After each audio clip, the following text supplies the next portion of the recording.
તો હવે વાત કરીશું મહાઠગની।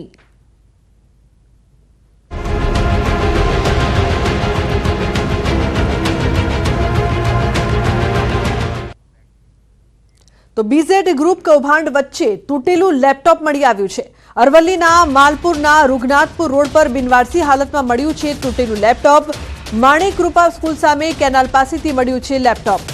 બીઝેડ કૌભાંડનો મુખ્ય એજન્ટ મયુર દરજી માલપુરનો વતની હાલ લેપટોપ માલપુર પોલીસે જપ્ત કરીને તપાસ શરૂ કરી છે। પોલીસે જાણવા જોગ ફરિયાદના આધારે ટેકનિકલ મદદથી તપાસ હાથ ધરી છે।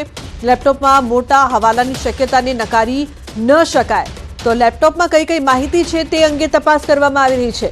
બીઝેડ ગ્રુપ કૌભાંડ અંગે એક બાદ એક અવનવા ખુલાસા। તૂટેલું બિનવારસી લેપટોપ શું રાઝ ખોલશે તેના પર સૌ કોઈની નજર પોલીસ દ્વારા તપાસ કરવામાં આવી રહી છે। તો લેપટોપ માલપુર પોલીસે જપ્ત કરીને વધુ તપાસ શરૂ કરી છે। મુખ્ય એજન્ટ મયુર દરજી પણ માલપુરનો રહેવાસી છે, ત્યારે લેપટોપમાં કઈ કઈ માહિતી છે તે અંગે હવે તપાસ કરવામાં આવશે।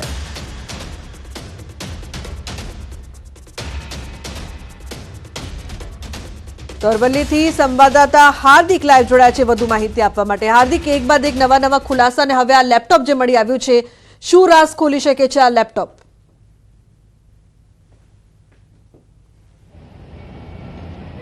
हाँ, ચોક્કસથી જે પ્રકારે અનેક નવા રાજ સામે આવી રહ્યા છે, નવી કરતૂત સામે આવી રહી છે। આ સંજોગોમાં બીજેડ ફાઇનાન્સ ઉપર જે પ્રકારે તવાઈ છે ત્યારે અરવલ્લી જિલ્લાના માલપુરમાંથી એક લેપટોપ મળી આવ્યું છે। અવાવાળું જગ્યાએથી રૂગનાથ રોડ ઉપરથી માણેક કૃપા જે શાળા આવેલી છે ત્યાંથી આ લેપટોપ મળી આવ્યું છે અને લેપટોપને તદ્દન તોડી નાખવામાં આવ્યું હતું, જાણે કે પુરાવાનો નાશ કરતા હોય તે રીતે તોડી નાખવામાં આવ્યું હતું। ગઈ રાત્રિથી આ લેપટોપ અવાવાળું પડી રહ્યું હતું, જેનું જાણ માલપુર પોલીસને કરવામાં આવી હતી। ત્યારે માલપુર પોલીસ દ્વારા જે લેપટોપ છે તેને જપ્ત કરવામાં આવ્યું છે। ખાસ કરીને જે સંજોગો ઊભા થયા છે, જે એજન્ટ છે મયુર દરજી તે પણ માલપુરનું છે, એટલે કે આ સંજોગોમાં એવા કયાસ લગાવવામાં આવી રહ્યા છે, એવી શક્યતાઓ વ્યક્ત કરવામાં આવી છે કે આ લેપટોપ ભલે જૂનું હોય કે તૂટી ગયું છે, પણ તેમાંથી ક્યાંક ને ક્યાંક કોઈ હવાલા થયા હોય, કોઈક ટ્રાન્ઝેક્શન થયા હોય, તેનો પુરાવાનો નાશ કરવાનો પ્રયાસ કર્યો હોય તેવા તાર જોડવામાં આવી રહ્યા। ત્યારે માલપુર પોલીસ દ્વારા આજે લેપટોપ કબજે લેવામાં આવ્યું છે, તેની પ્રાથમિક જે દ્રષ્ટિએ પ્રાથમિક તપાસમાં તેને કબજે લઈ અને પોલીસ કાર્યવાહી કરવામાં આવી છે અને આ સંજોગોમાં પોલીસ દ્વારા પણ તે દિશામાં તપાસ કરવામાં આવશે। હજુ સુધી એ વિગતો નથી મળી કે માલપુર પોલીસ સીઆઈડી ક્રાઇમને જાણ કરી છે કે નહીં, પરંતુ બની શકે છે કે જે પ્રકારની તપાસનો માહોલ ચાલી રહ્યો છે આ સંજોગોમાં માલપુર પોલીસ સીઆઈડી ક્રાઇમનો તપાસ જાણ કરી શકે છે, તેમનો સંપર્ક કરી શકે છે અને લેપટોપ સીઆઈડી ક્રાઇમની તપાસમાં સોંપી શકે છે। એટલે તમામ જે કયાસો શક્યતાઓ હાલ વ્યક્ત કરવામાં આવી રહી છે। જી બિલકુલ હાર્દિક, જે પ્રકારથી મયુર દરજી પોતે પણ માલપુરનો રહેવાસી છે અને માલપુરમાંથી જ આ લેપટોપ મળી આવ્યું છે, તે અંગેનું જે કનેક્શન છે તે કઈ રીતે બહાર આવ્યું?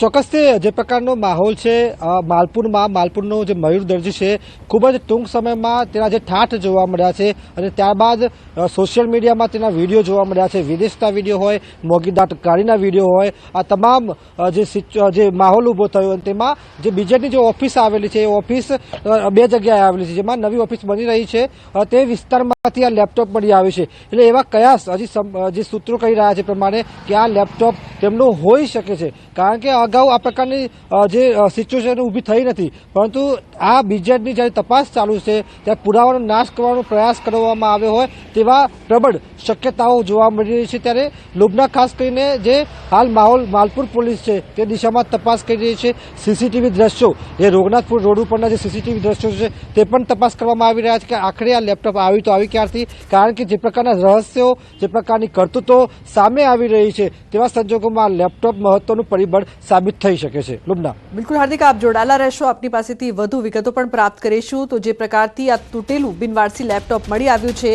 બીઝેડ ગ્રુપના એક કૌભાંડનો પર્દાફાશ ન્યૂઝ 18 પર। ગુજરાત જ નહીં, રાજસ્થાનમાં પણ વિસ્તરેલી છે જાળ। લોકોને બાટલીમાં પણ ઉતારવાની આ જાળ આંતરરાજ્ય હોવાનું સામે આવી રહ્યું છે। ન્યૂઝ 18 પર બીઝેડ ગ્રુપના કાંડના મોટા ખુલાસા। ન્યૂઝ 18ની ટીમ પહોંચી રાજસ્થાનના ડુંગરપુરમાં પણ બીઝેડ ગ્રુપે ખોલી હતી ઠગાઈની દુકાન। ગુજરાતમાં સીઆઈડીના દરોડા બાદ ઓફિસ બંધ કરવામાં આવી। ડુંગરપુર ઓફિસ પર બીઝેડનું બોર્ડ તૂટેલું જોવા મળ્યું। તો રણાસણ ઓફિસની ટપાલના ડોક્યુમેન્ટ્સ પણ મળી આવ્યા છે। ગુજરાત બાદ રાજસ્થાનમાં પણ ઓફિસ જોવા મળતા આંતરરાજ્ય કૌભાંડની આશંકા। ગુજરાતમાં રેડ બાદ રાજસ્થાનમાં પણ બીઝેડની ઓફિસના શટર બંધ થયા. બીજેડ ફાઇનાન્શિયલ સર્વિસનું જે કૌભાંડ ગુજરાતમાં આવ્યું છે તે હવે આંતરરાજ્ય બન્યું છે. ખાસ કરીને અરવલ્લીના જે પાડોશી રાજ્ય રાજસ્થાનના ડુંગરપુરમાંથી ઓફિસ જોવા મળી છે. આપ દ્રશ્યોમાં જોઈ શકો છો કે ડુંગરપુર વિછીવાડા રોડ ઉપર જે આવેલી આ ઓફિસ છે તે શૈલેષ પટેલ નામનો જે એજન્ટ છે એ ગત દિવાળી માસમાં તેમના દ્વારા શરૂઆત કરવામાં આવી હતી અને ગઈકાલે આ જે ઓફિસનો જે બોર્ડ છે તે બોર્ડ પણ તોડી પાડવામાં આવ્યું છે કેટલાક શખ્સો દ્વારા. આપ જોઈ શકો છો કે બીઝેડ કંપનીનો જે સિમ્બોલ છે, જે લોગો છે, એ મારવામાં આવ્યો છે. 6,000 કરોડનું આ કૌભાંડ છે.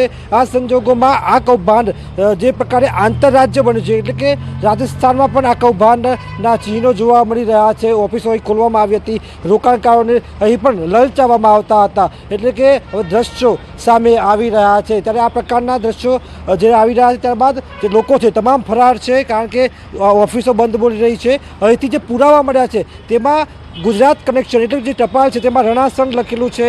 રણાસણ જે મુખ્ય ઓફિસ આવેલી છે તે પણ લખેલું છે. સામે શૈલેષ પટેલનું નામ પણ લખેલું છે. એટલે કે તમામ જે તારો છે એ સંકળાઈ રહ્યા છે અને રોકાણકારો માત્ર ગુજરાત, ઉત્તર ગુજરાત નહીં પરંતુ રાજસ્થાનમાં પણ સલવાયા છે. હાર્દિક પટેલ, ન્યૂઝ 18 ગુજરાતી, અરવલ્લી, રાજસ્થાન. તો જે પ્રકારથી બીઝેડ ગ્રુપે રાજસ્થાન સુધી ફેલાવી હતી કૌભાંડની જાળ, રાજસ્થાનના ડુંગરપુરમાં ખોલી હતી ઠગાઈની દુકાન. ડુંગરપુરમાં બીઝેડના કર્મીઓની કરતૂત સામે આવી. વિછીવાડા રોડ પર પણ બીઝેડની ઠગાઈની દુકાનના સીસીટીવી સામે આવ્યા. કેટલાક લોકોએ ગઈકાલે રાત્રે તોડ્યું હતું બીઝેડનું બોર્ડ. બીઝેડની ઓફિસમાંથી દસ્તાવેજો લઈને 2 લોકો જતા નજરે પડી રહ્યા છે. પિકઅપ લોડિંગમાં દસ્તાવેજો લઈને ગુજરાત તરફ ગયા હતા આ ઈસમો સીસીટીવી સામે આવ્યા છે, જેમાં જોઈ શકાય છે કે કઈ રીતે ડુંગરપુરમાં જે ઓફિસ ખોલવામાં આવી હતી તે ઓફિસના બોર્ડ તોડવામાં આવ્યા. જે દસ્તાવેજો છે તે દસ્તાવેજો લઈને 2 લોકો રાત્રે ફરાર થતા જોવા મળી રહ્યા છે.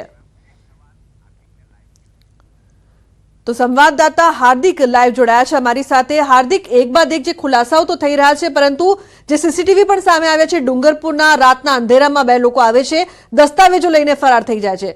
કઈ રીતે જુઓ છો, શું અપડેટ છે?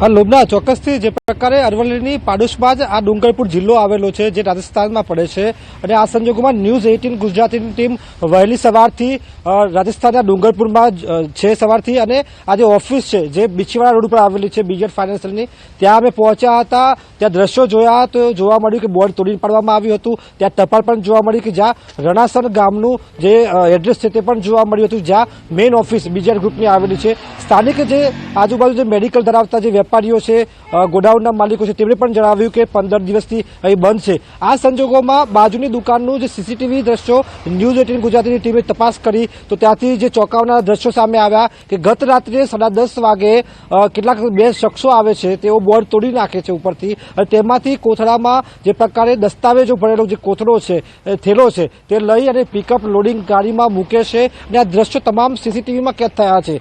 જો આ લોકો સાચા છે તો આ પ્રકારની કરતૂત કરવાની ફરજ પડતી નથી, પરંતુ ક્યાંક ને ક્યાંક કહી શકાય કે સીઆઈડી ક્રાઇમની ટીમ અહીં પહોંચે એ પહેલા જ આ જે દસ્તાવેજો છે તેને રફે દફે કરવાનો પ્રયાસ કરવામાં આવ્યો છે અને આ તમામ દ્રશ્યો ન્યૂઝ 18 ગુજરાતી પાસે આવ્યા છે અને ન્યૂઝ 18 ગુજરાતી બતાવી રહ્યું છે કે કેવી રીતે તેનો ભાંડાફોડ કરવામાં આવ્યો છે, કારણ કે પોતાની દસ્તાવેજોની ચોરી કરી તમામ જે સબૂત છે, જે પુરાવા છે, તેનો નાશ કરવાનો પ્રયાસ કરવામાં આવી રહ્યો છે. ત્યારે ચોક્કસથી આ ચોંકાવનારા જે સીસીટીવી છે એ ક્યાંક ને ક્યાંક સીઆઈડી ક્રાઇમની તપાસમાં પણ તેમને મદદ કરી શકે છે. ત્યારે ચોક્કસથી જે રાજસ્થાનના જે આજે આ ગુજરાતમાં જે આખું કૌભાંડ ચાલતું હતું તેને રાજસ્થાનમાં આંતરરાજ્ય કૌભાંડ બની ચૂક્યું છે. ત્યારે અનેક લોકો જે આપણા સ્થાનિક સંવાદદાતા છે તેમના દ્વારા પણ બતાવવામાં આવ્યું છે કે અનેક લાખો કરોડ રૂપિયા સ્થાનિક લોકોના હોઈ શકે છે. ડુંગરપુર, રાજસમંદ, સિમલવાડા, આજે 3 વિસ્તાર છે, ત્યાં 3 ઓફિસો આવેલી છે. આ સંજોગોમાં અનેક ઘટસ્ફોટો થઈ શકે છે. લોકડાઉન બિલકુલ હાર્દિક, જે પ્રકારથી અનેક ઘટસ્ફોટો થઈ શકે છે ને કારણ કે અત્યાર સુધી કદાચ લોકોને, રાજસ્થાનના લોકોને ખબર નહીં હોય કે આટલું મોટું કૌભાંડ છે, તો હવે શક્યતા છે કે લોકો બહાર આવે, આગળ આવે. રાજસ્થાન પોલીસ પાસેથી કોઈ માહિતી મળી હોય આ અંગે?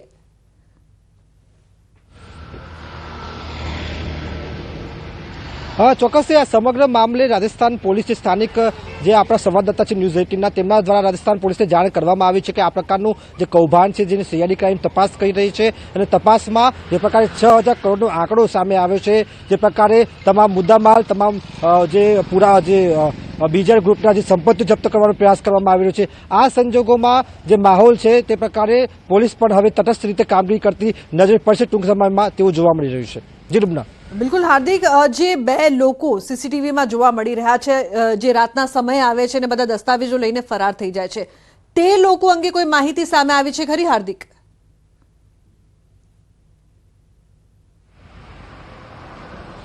ચોક્કસથી લોબના હજુ સુધી જે દ્રશ્યો સામે આવ્યા સીસીટીવી તેમાં બે શખ્સો દેખાય છે।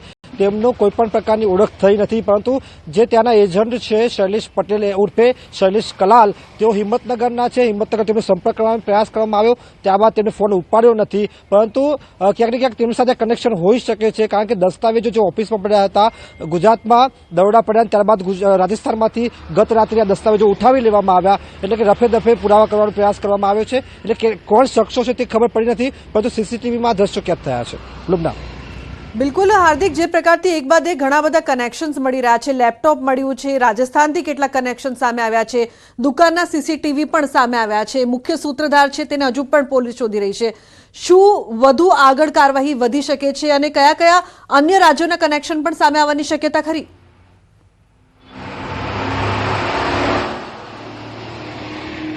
આ ચોક્કસથી લોબના રાજસ્થાન સિવાય મધ્યપ્રદેશનો સંપર્ક થઈ જે રાજ્ય છે મધ્યપ્રદેશ, તેનું ત્યાંથી માહિતી મળી શકે છે, ત્યાંથી આ પ્રકારની ઓફિસ હોય ત્યાં મળી શકે છે, કારણ કે ગુજરાતની આજુબાજુ જેટલા બી રાજ્યો આવેલા છે ત્યાંથી આ કનેક્શન મળી શકે છે।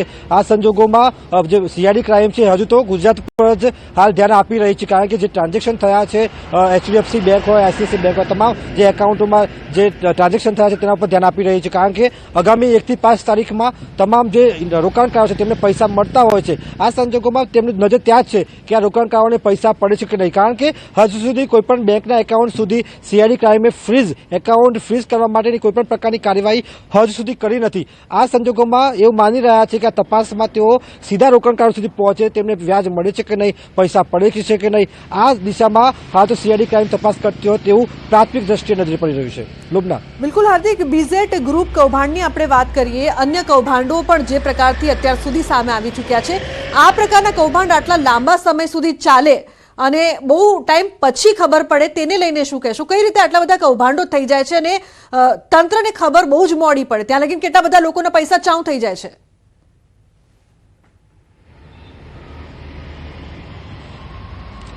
ચોક્કસથી લોબના જે પ્રકારનો કૌભાંડની વાત કરવામાં આવી રહી છે કે લોકોને બેંક દરથી પણ વધુ વ્યાજ અહીં મળી રહ્યું હતું। બેંક 7 થી 9% વ્યાજ આપતું હોય છે। આ સંજોગોમાં 36 થી લઈને 50% સુધીનું વાર્ષિક વ્યાજ આ લોકોને મળી રહ્યું હતું રોકાણકારોને। ચોક્કસથી જે વસ્તુ જે સીઆઈડી ક્રાઇમની જે ટીમ છે તે બહાર લાવી છે તેની સામે હાલ રોકાણકારો સામે આવ્યા નથી, કારણ કે તેમને ડર છે કે તેમના નાણાં ક્યાંક ને ક્યાંક ફસાઈ જશે, અને આ ડરના કારણે તેઓ સામે નથી આવી રહ્યા। પરંતુ આ પ્રકારના જે કૌભાંડો છે એ કહી શકાય કે લાલચના કારણે છે, કારણ કે અરવલ્લી સાબરકાંઠા જિલ્લો જે પ્રકારે ખેતી ઉપર નભતો જિલ્લો છે, ત્યારે આ પ્રકારનું જે કૌભાંડ થઈ જાય, લોકોના લાખો કરોડ રૂપિયા ડૂબી જાય, આ સંજોગોમાં ચોક્કસથી તપાસ તટસ્થ થવી જોઈએ। જી આભાર સમગ્ર માહિતી બદલ। તો જે પ્રકારથી આ સમગ્ર મામલો સામે આવ્યો છે, બીજી તરફ ખ્યાતિકાંડ બાદ પણ નથી સુધર્યા મેડિકલ માફિયાઓ। સરકારી હોસ્પિટલમાં ખાનગી હોસ્પિટલનું માર્કેટિંગ, સરકારી સિવિલ હોસ્પિટલમાંથી ખાનગીમાં હોસ્પિટલના દર્દીઓને લઈ જવાનો પ્રયાસ કરાયો છે। આશ્ચર્યની વાત તો એ છે કે આવા પ્રયાસને રોકવા સિવિલ હોસ્પિટલમાં બાઉન્સર્સ ગોઠવવા પડી રહ્યા છે। મહેસાણા સિવિલમાં ઘૂસીને ખાનગી હોસ્પિટલોનું માર્કેટિંગ, સિવિલમાં આવતા દર્દીઓને ખાનગી હોસ્પિટલ લઈ જવાનો પ્રયાસ કરવામાં આવ્યો, અને આવા એજન્ટોને રોકવા માટે સિવિલમાં બાઉન્સર્સ મુકાયા છે। ખ્યાતિ હોસ્પિટલ ગામડે ગામડે કેમ્પ કરી દર્દીઓને લઈ જતી હતી, અહીં તો સિવિલમાં દાખલ દર્દીઓને જ ખાનગી હોસ્પિટલોમાં લઈ જવાનો પ્રયાસ થાય છે। દર્દીઓ કે દર્દીઓના સગાને સિવિલ કમ્પાઉન્ડમાં આવા એજન્ટો પકડી લેતા હોય છે, તો સિવિલ કમ્પાઉન્ડમાં આવા તત્વો ન ઘૂસે તે માટે બાઉન્સર્સ મૂકી દેવાયા છે। આવું કોઈ પકડાશે તો તરત અધિકારીઓને જાણ કરીને કાર્યવાહી કરવામાં આવશે। મહેસાણા સિવિલમાં 2 થી 3 દિવસથી બાઉન્સર્સ મૂકવામાં આવ્યા છે। સંસ્થાઓના અને હોસ્પિટલોના અમુક માણસો આવતા હતા અને દર્દીઓને પરેશાન કરતા હતા, અથવા તો એમને કંઈક ખાનગી સંસ્થામાં લઈ જવા માટે પ્રયત્ન થતો હતો। હાલ 2 બાઉન્સર મૂકવામાં આવે છે, જેઓ સિવિલ હોસ્પિટલના કેમ્પસમાં ફરજ બજાવશે અને દર્દીઓને અથવા તો બીજા એમના સગાવાલાઓને કે કોઈ તકલીફ ન થાય, અથવા તો બીજા કોઈ એમને કોઈ હેરાનગતિ ન થાય એનું ધ્યાન રાખશે।